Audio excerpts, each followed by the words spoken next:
Hey there, sports fans. I'm Marius Roman. And I'm Eugene Hillian, and this is the R&D Sports Show. Thank you guys for tuning in again. All right, we're here back one more time, guys, with a packed segment with all kinds of sports information and some sports stuff to get you going for this weekend. Yes, sir. All right, let's get it going. Yeah, we're going to start with the association, the NBA. Of course, going to cover the local teams that are here in Texas. That's right, Dallas, Houston, and San Antonio. What did Dallas do this weekend? Dallas, they're in 11th place right now. They're not going to make the playoffs. It's obvious. No. Now they got Not a even big close. win. They got a big win at Brooklyn recently. Lost at Houston, but just recently they beat Houston. Yeah, so just the other that night. got in the win column again. Yeah, but it's a little too late for them to get back in the ball game. It is. No, they're not going to make it. On the other hand, Houston, though, they moved up a spot. They were in the eighth position. They're in the seventh spot. Seventh spot. One against Orlando, of course. They split with Dallas the last two games. That's right. But I think they'll still hang on to that seventh spot because Utah is slipping bad right now. They're already in the eighth spot. Yeah. And somebody's sneaking up on them. Well, let's not forget that Utah has a really, really tough schedule for the rest of this season. It's obvious. I think that the Lakers are going to move in that eighth spot there, and Utah's going to fall right out of it. Yeah, unfortunately. Being that I don't like the Lakers. Hey, but that does move up to Portland. Yeah, Move Portland. up. They had a bad loss the other night. They lost to Memphis. They were up by 17, and they ended up losing the game. Anyway, don't want to talk about that. All right. Well, it's San Antonio. They had some injuries happen. They did, Tony man. Parker. He's went out. He's out for a good while, and like we've talked in the past, there's MVP talk out there for him. He's been leading the team since Ginobili and Duncan have been out. They got a big win against Sacramento and Detroit, and on top of that, they got a big win against the Chicago Bulls recently. Yeah, and that was without Parker in their lineup. That's right. So they're bringing it. That's right. Anyway, this coming week, Dallas is going to be playing Friday at Detroit, Weekend. Sunday at Minnesota. Mm-hmm. Houston will be going up at Golden State and Saturday at Phoenix. That's right. And then San Antonio going to be playing Friday Portland. against Portland. Portland, come on. That'll be a big game for both teams. And then Monday against OKC. Number one and number two in the West right there, guys. That's going to be a great matchup. It I'm going to is, love it that. is. And OKC just rolled over the Lakers. But Love we're it. gonna Love it. actually add a new feature to our little show today. That's right. We're gonna go with the game of the week, where we like to go head-to-head matchup and right. pick. Our best game of the weekend that we think is going to be the best and the most interesting.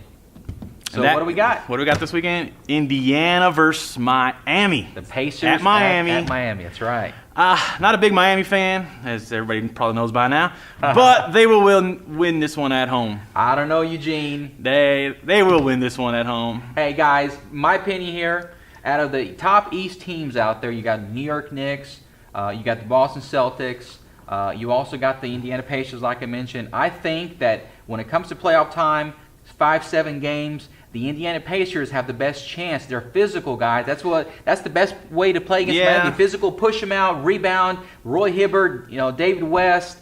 They got guys. Paul George. They got a really good team. I think they can take them. They do have the recipe to beat Miami, but I just don't see it happening. When the three are clicking together, like the other night, Dwayne Wade came out, scored 32. When he's not on, LeBron's on. When he's not on, Bosh is on. So they got three weapons there that they bring it. I just don't see them losing this game.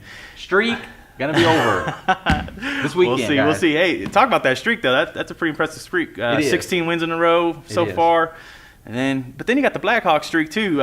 23 games in a row, or actually it's 24 now. 24 games in a row, scoring a point, not losing a game in regulation. That's amazing. Great young team, great young player going to be leading them. It's going to be interesting to watch them play this season. In our NFL segment, we were talking about this like a week ago. Somebody getting some money.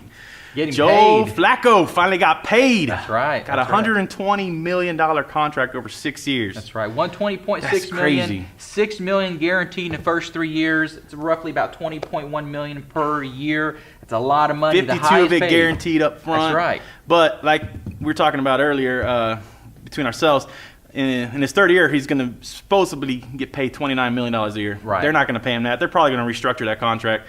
And it's all about the money. Yeah, okay, now you bring that up. It's kind of funny because last year when he was asked, why didn't you sign a deal? Why did you want to try the free agent market? He was like, I don't get enough respect.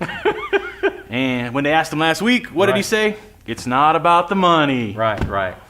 Hey, Come on. Last season he was one game away from the Super Bowl. This year he did win it. I think he deserves it. I do too. I mean, that cat's good. That's right. Darrell Revis has been in the news. They're trying to get rid of him.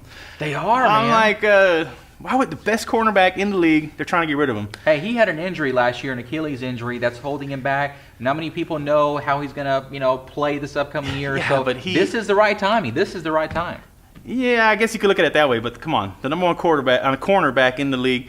And they're saying that he might not even get a first-round pick in a trade. He'll probably end up with a second-round pick and a third-round pick, and that might even be conditional for next year. San Francisco's got the edge on this one. Yeah, and Atlanta's looking interested, but now they're backing away from their previous statements, probably to reduce the cost of having to try to get him in a trade. Right. And speaking of Atlanta, Eugene, Michael Turner, one of the best running backs in the NFL for the last many seasons, was just terminated because he was put on the physically unable to perform list. Really? Are you kidding me? Why?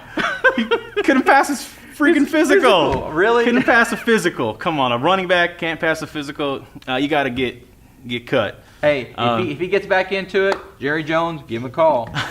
Please do, Jerry. Get him. All right. No.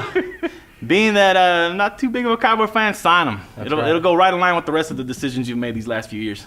Eugene, there was also another interesting story that came out of the Combine recently. What was that? Oh, yeah. Seen that female kicker out there kicking? Her name's Lauren Silberman. Oh, boy. I don't know if it was a publicity stunt or not, but if you check this video out, you'll see. I mean, come on, that kick went, what? 19 yards, 12 yards? 15 yards. It's like, oh, my God. Sign me up for a Combine. I'll do that. Obviously, publicity stunt all the way. Yeah, it has to be a publicity stunt. Has to be. Well, we got some more interesting news out of spring training. That's right. Especially for the Yankees. Yeah, Man, they're in the news. They are in the news quite a bit. Mark Teixeira, sprained injury to his wrist, going to be out for at least a couple weeks. Big injury. He's out. A-Rod's out. That's right. Granderson's out. And then on top of that, you got Brian Cashman, their general manager. Yep. He breaks his leg and dislocated his ankle during a parachuting event. Yeah, he goes to Florida to do a charity event, which was included jumping out of a plane and parachute. Right. He was kind of a nervous at first, didn't want to do it, but then he's like, well, he did it the first time and he felt fine. He actually enjoyed himself. He's like, well, I'm going to go ahead and do it a second time. What happened? Broke his leg. Don't do it again. Yeah, don't do it again. You don't want to do that. Then you got Martin Perez. And the Rangers. Obviously, it's local with the Rangers here. Of course, you got a big upcoming important season. Pitching is going to be huge. Yu Darvish, Matt Harrison. You got Derek Holland. So it's going to be important to have good pitching. Martin Perez is out. Broke his arm. Another injury. Gone. He's going to be out for a couple weeks. I don't know. The Rangers are going to be looking to pick up some guys. They have Justin Grimm, not doing so great right now, but we'll see. Yeah, it's still spring training, so you got to give it. I mean, baseball doesn't really. I don't get interested in baseball till mid-season anyway. So I think they'll be all right. Well, they had another interesting thing happen with the Rangers. Elvis Andrus decided to get a tattoo in the middle of spring training. And decided he couldn't play the next day because he was too sore. Ow. Coach, come on. take me out. You've had since when did their season end? September? Right. You didn't have this time in the offseason to go get yourself a tattoo. You had to get it during spring training. Come on. Anyways, NCAA ball wrapping up their final conference games this weekend. We got some tight matchups. We got actually 3 top 25 matchups. We got 17 Syracuse versus 5 Georgetown. Kansas versus OK State. And 24 Notre Dame versus 8 Louisville. It's going to be a finale to watch. That's right. And then you got the conference tournament starting up next week. Yeah. So good NCAA basketball coming around. That's right. Now also talking about some local stuff happening. Baylor men basketball. Gone. Wow. Nah, they got to win the tournament. Down here, guys, are you kidding me? They had a nice win at West Virginia recently. They lost to Texas. Tough loss. Hey, come on, we'll come back, and that cat's playing. So they're going to play Saturday against Kansas. It's over, regardless of what they do in the Big 12 tournament. No, if they win it, they're guaranteed in, but they're not going to do it. They're not going to make it, guys. I'm sorry. They're not going to make it to the NCAA tournament this year. Nope. Don't think so. I think they'll have a hard time getting the NIT, too. Matter of fact, especially if they lose to Kansas and don't win at least a game in the conference tournament, they're done. Now, the women... Totally different story. Yeah. Totally different story. They go to Dallas this weekend in the Big 12 women's tournament.